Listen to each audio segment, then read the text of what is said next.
Hey everybody, Jeff aka GCurse here. I hope you're all having a great day. It is currently 3:58 p.m. and I figured I was going to start streaming at about 4, but I figured I'd do it a little bit earlier. Hold on, I'm just trying to see how this is all working. Hold on. I'm not seeing the... Ah, here we go. Okay, there. I got the chat up just in case somebody pops in. I'm not expecting anybody, but so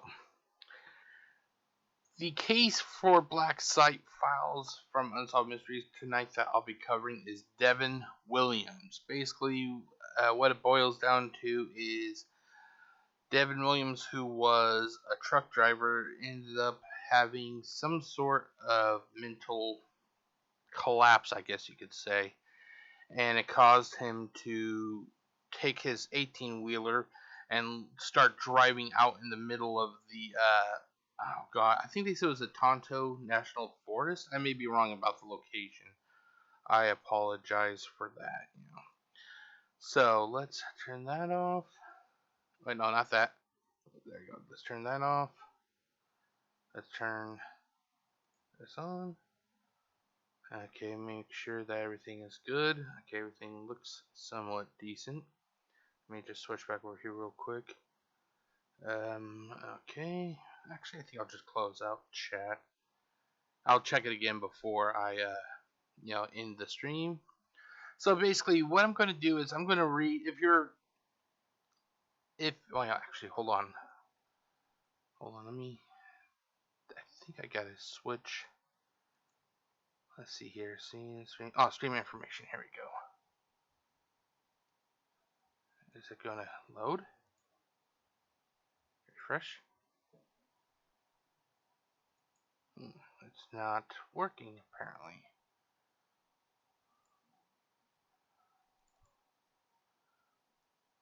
Oh, that's weird. I know, not that. I'm still trying to learn how stream, like, activity feed, stream information. Apparently it's not going to work. Wait, hold on, let's see here. Turn that off. No, that's not it.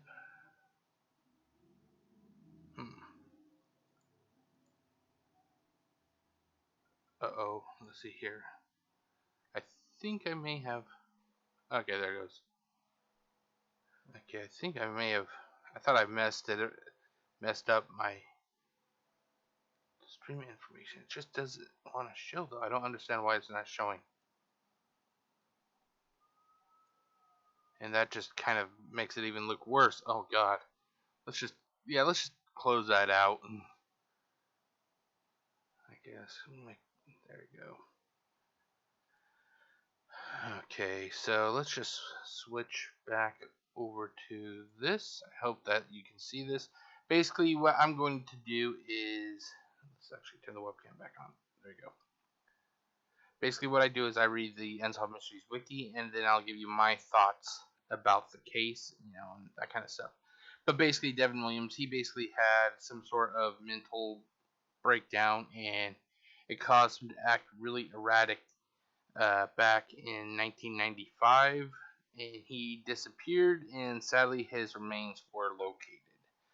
What I'm going to do is I am going to, in the description of this video, I will post, if you're watching this on YouTube or Facebook, I'm going to post a link to the Devin Williams case that you can watch for yourself, and you can make your own informed decision. I don't want you to just base your decision on what I say, whereas a lot of the fandom of Unsolved Mysteries prefers that you think only their way, and if you don't think their way, then they get pissy, and basically you are seen as the devil, and like, fuck that. I could care less. I say things my way. I want you to, watch the video and make your own decision, Okay, with that out of the way, this case is Devin Williams. Real name is Devin Eugene Williams. No nicknames. The location was the Tonto National Forest in Arizona. The date was May the 28th of 1995. I was actually 13, if I remember correctly, if my math serves me correctly. Basically, he was a truck driver. Date of birth was April 23rd, 1966. Height was 5'8". His weight was 190. He was married. Characteristics: Caucasian male, brown hair and eyes, stocky build. He had an earring in his left ear and numerous tattoos on his back and arms. At the time of his disappearance, he had a Fu Manchu style mustache. From I was seeing Effie, I'm like, what? They're going to write down fuck, but no, it's Fu Manchu style mustache. He was last seen wearing jeans and a black T-shirt with white art. He was not wearing any shoes or socks. Okay, here's the case. Now, the case is basically what you would see if you were to watch the video. It's just kind of in word form. So basically, what you're like, some of this stuff, like the first paragraph here, is it's mainly going to be like what Robert Stack would, like his opening monologue for the cases that you would see and stuff. So this part is mainly Robert Stack. Many of the cases profiled on Unsolved Mysteries are just one tantalizing clue from a solution, a key eyewitness, a missing telephone number, or a clear fingerprint. But in the bizarre case of a missing truck driver, absolutely nothing adds up. Clues never yield answers. They only raise more and more questions. During Memorial Day weekend on Sunday, May 28, 1995, in Arizona's Tonto National Forest, the last thing any of the campers expected to see crashing through the woods was a 48-foot, 10-ton, 18-wheel semi-truck. Lynn Yarrington was camping with her husband, Jack. She was astonished to see a large truck driving down the forest roads because they were not very large and normally not passable by that large of a vehicle.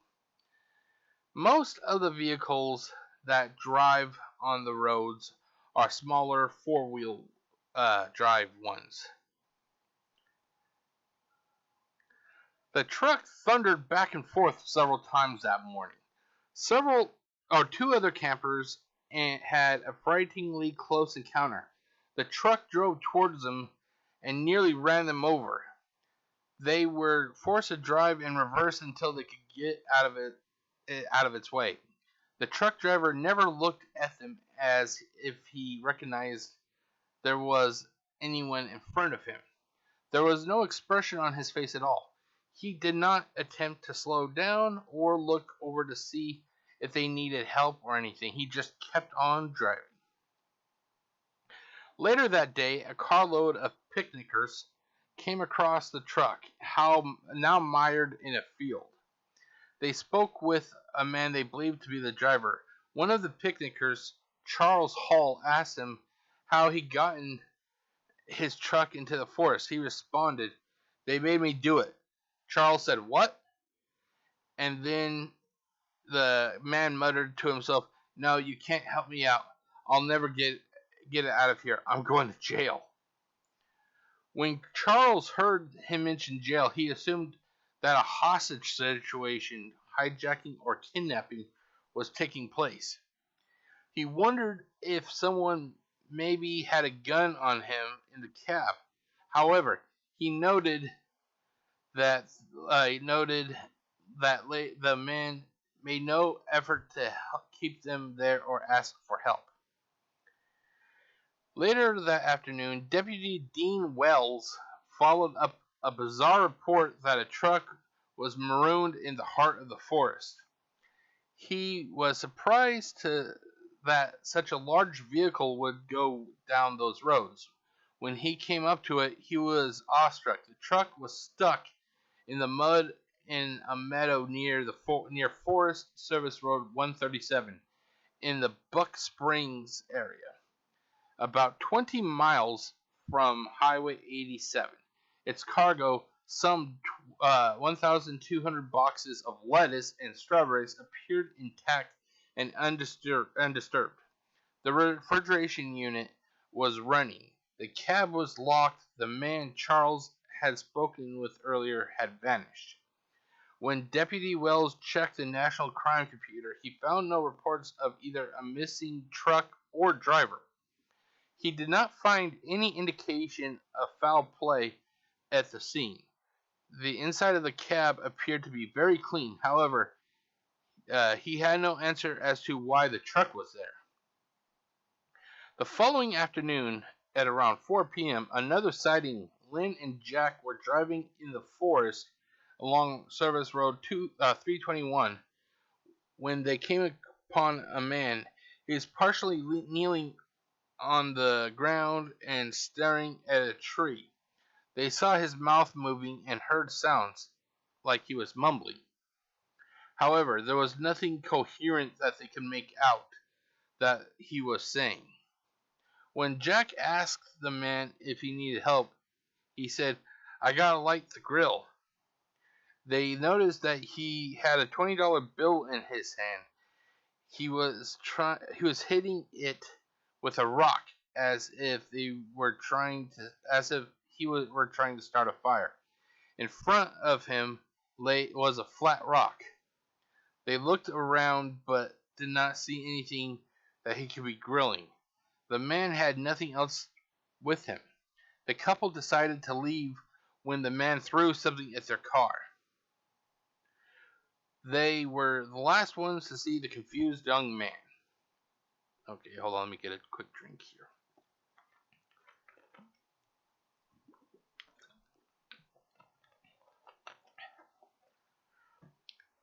That same day, a long-distance trucker named Devin Williams turned up missing. He was 29 years old, a husband and father of 3. He worked for Flint Hill Transportation Company in Emporia, Kansas. By all accounts, he was not the type to dump a fully loaded rig in the middle of a forest, but the eyewitnesses were positive the young man matched photographs of Devin. Finally, the mystery had a starting point. On May 23, 1995, Devin left his home in Americus, Kansas, and headed west. It was a route he had taken many times.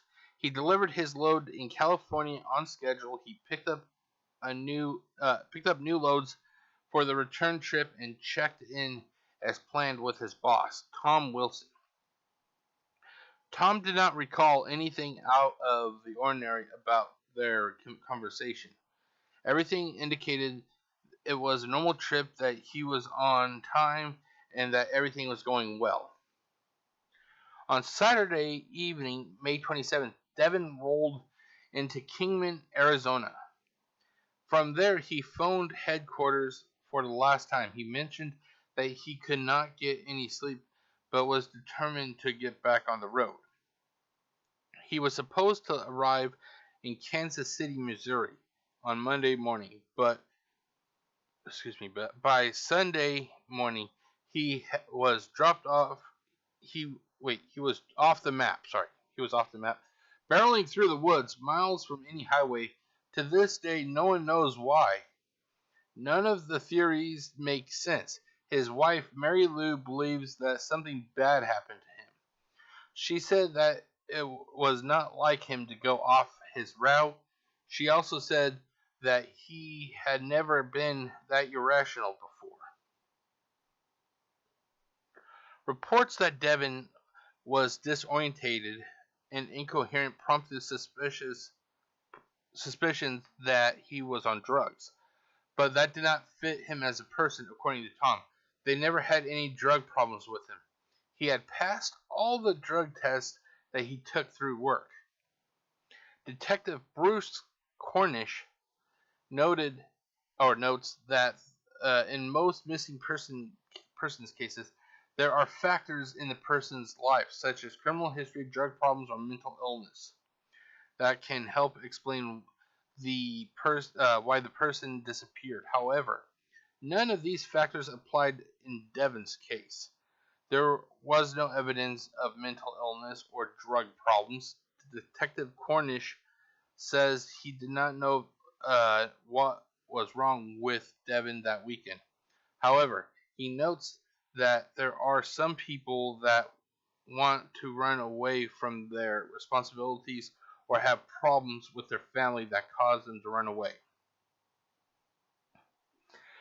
Had Devin left job and family to start a new life? Was it significant that his briefcase, ice chest, and sleeping bag were left in the truck, but his duffel bag and favorite audio tapes were gone? If he had run away, he certainly concocted an elaborate cover. His erratic behavior would have been an act performed for a succession of unsuspecting witnesses. Mary Lou does not buy it. She says that there were none that they were at one that they were at one of the happiest points in their marriage. They had recently bought a house and made many plans for the house and for their future. Detective Cornish interviewed a woman who often helped Devin whenever he picked up loads in California. She said that the only time he ever seemed irritated was when he had to wait for his load, because he was eager to get back home and get back to his family. If Devin did not run off, where is he, or where was he? Foot patrols, canine search and rescue teams, and off-road vehicles returned empty-handed. Hunters and hikers in the area never reported finding so much as a bone fragment or scrap of clothing. Some began to suggest, only half-jokingly, that it seems as though he had been abducted by a UFO. Local authorities remain totally baffled.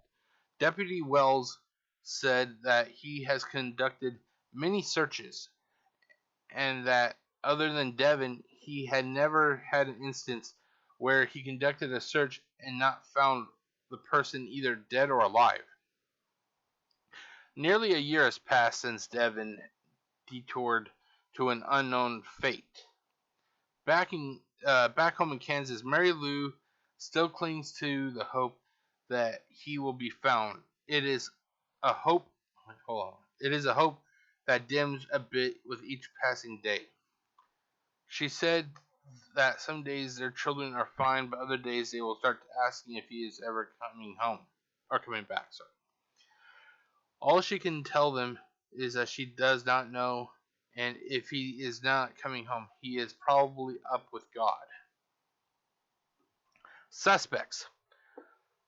Not known. Some investigators suspected that David may have been on drugs at the time of his disappearance. However, his family refuses to believe this. His boss also noted that he had passed his drug tests. Another theory is that he vanished voluntarily. Interestingly, he had taken his duffel bag and audio tapes, but left his briefcase behind. His family does not believe that he would have left them behind. Some UFO researchers have connected his case to stories about UFOs in the area. Extra notes. The case first aired on the March 15, 1996 episode. Some sources have his name incorrectly spelled as Devin with an O, and state that he was 28. It was also this case was also featured on the Trail Went Cold podcast. It is not to be confused with the case of Dale Williams. Hold on, sorry guys, I gotta check my eye. I'll be right back.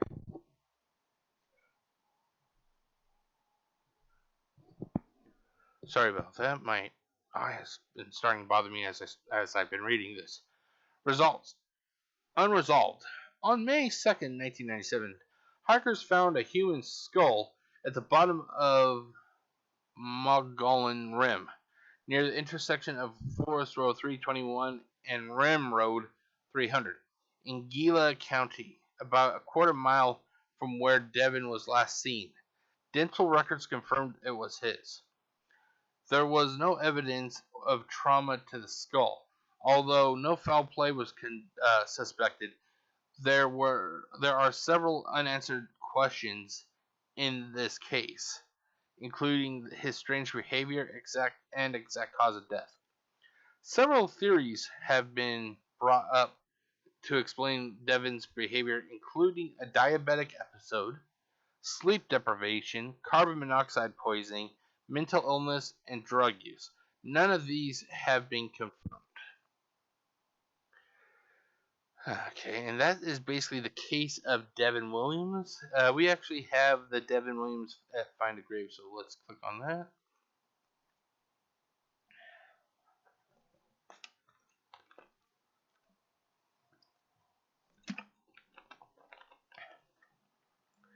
Okay, his name is Devin Eugene Williams. Date of birth was April 23rd, 1966. And Chanute, Neosho County, Kansas, USA. His date of death was May 27th, 1995. He was 29 years old. He died in Coconino County, Arizona, USA. He is buried at the Americas Cemetery in Lyons County, Kansas, USA. Lyons County, Kansas. I think there was actually another Unsolved Mysteries case that was centered in Lyons County. I may be wrong about that. I'll do a future episode of the Black Site about that case. I think it could be. It's about a corrupt sheriff. Okay, Gravesite details. Apparently, Devin was actually a private first class in the U.S. Army. Apparently, he may have been stationed in Panama. So it's kind of sad when we lose a soldier, especially under odd circumstances. But it really doesn't say much else about that. I mean, it doesn't even have his family information. Normally, it would say like who his parents, his spouse, and who his children are. There is nothing here. But let's take a look at the picture, shall we? Okay, we got a picture of Devin. And here's a picture of his tombstone, I guess you could call it. And then here is a up-close, top-down perspective version. Okay. It really is.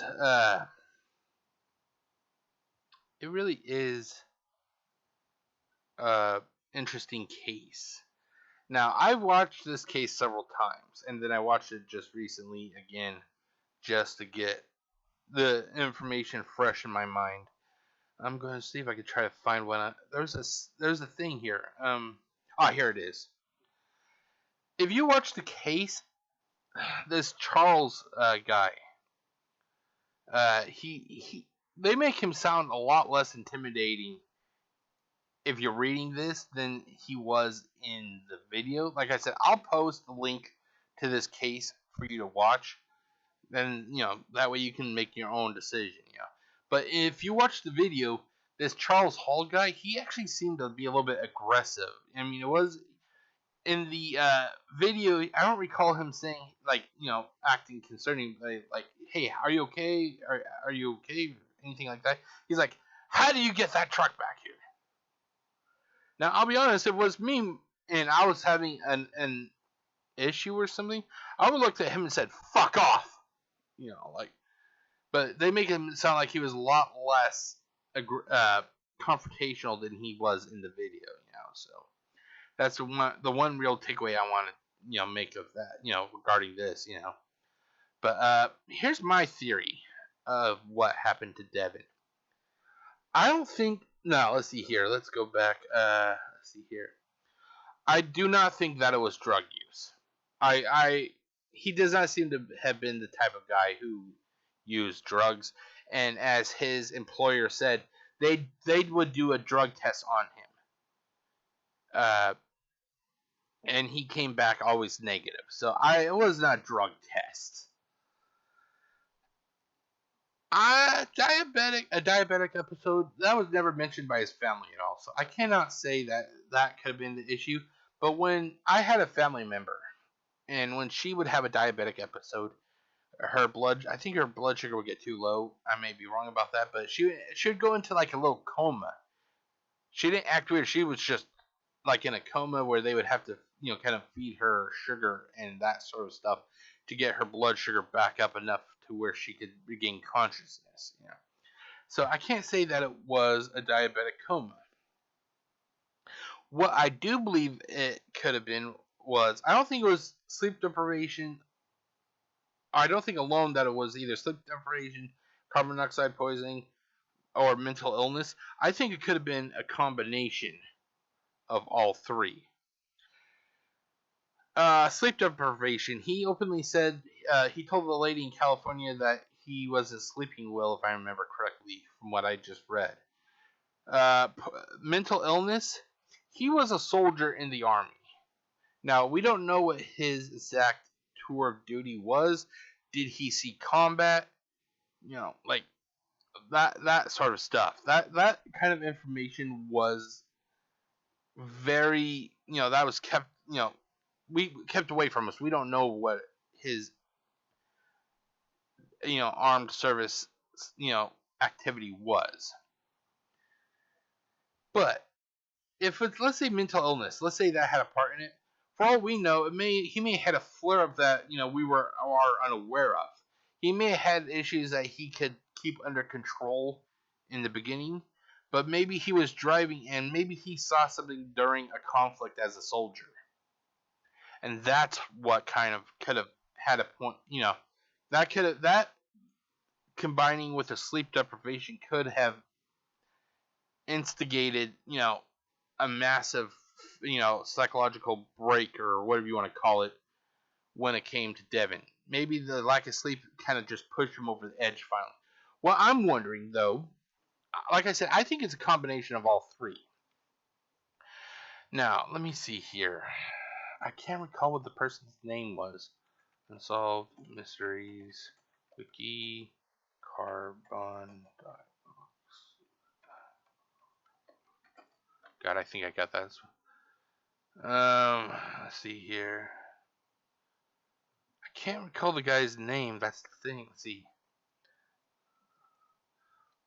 Let's see here.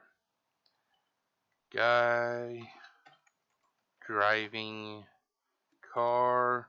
Unsolved Mysteries. Carbon.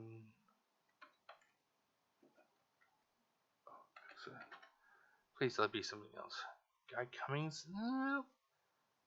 No, that's not it. Raymond Rowe? No. Trust Guy? No. Oh, God, I don't know what the guy's name is. And I did an Unsolved Mysteries commentary of the case a while ago. Basically, what it was there was a guy who was working in a factory of some sort. And he ended up going crazy on his boss. Like the boss said something to him, and the guy he just took it personally, and he just snapped. He started yelling at the boss. Was it Dale Williams? I don't think it was Dale Williams. Hold on. Let me just.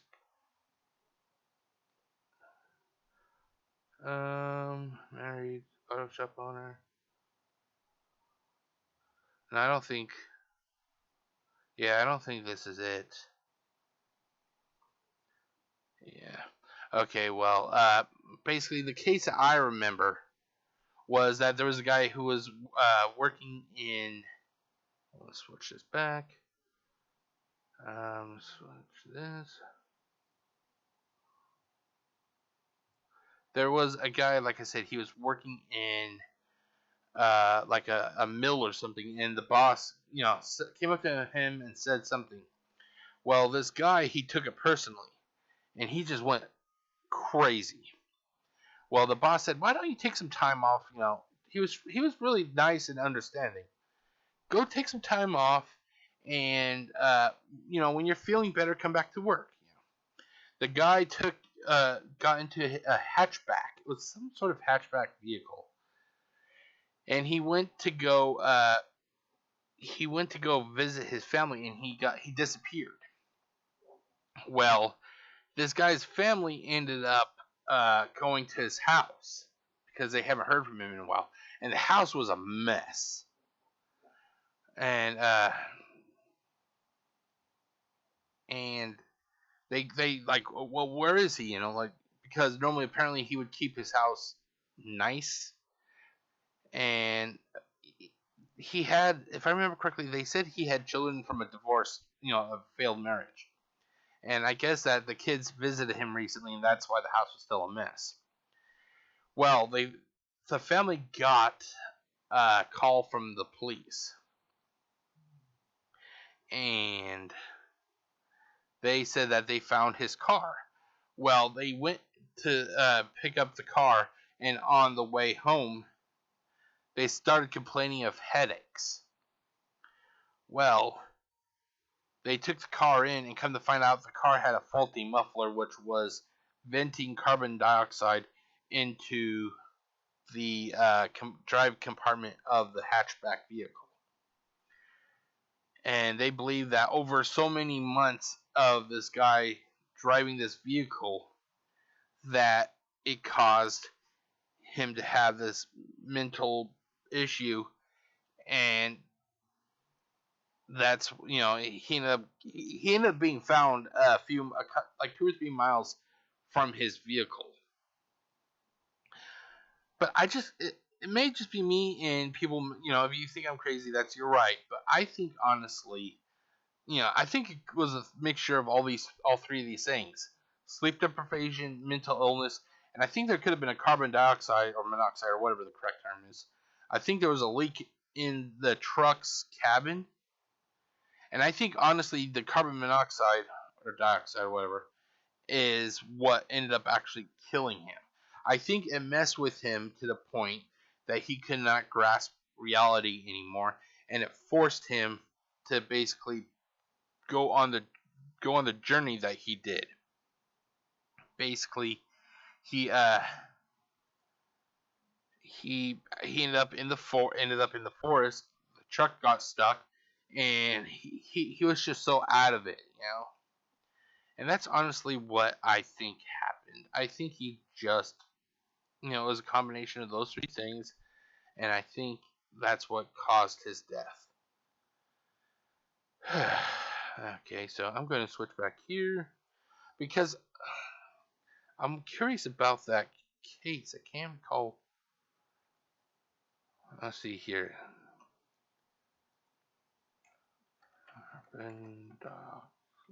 Side Unsolved Mysteries. I'm trying to. And the thing is like.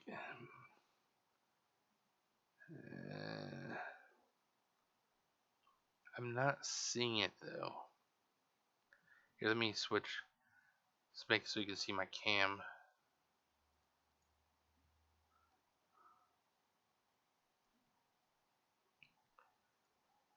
Okay, let's go back to here. Let's see if we can do a search via their wiki. Come on. You can do it. Thank you. Let's see here.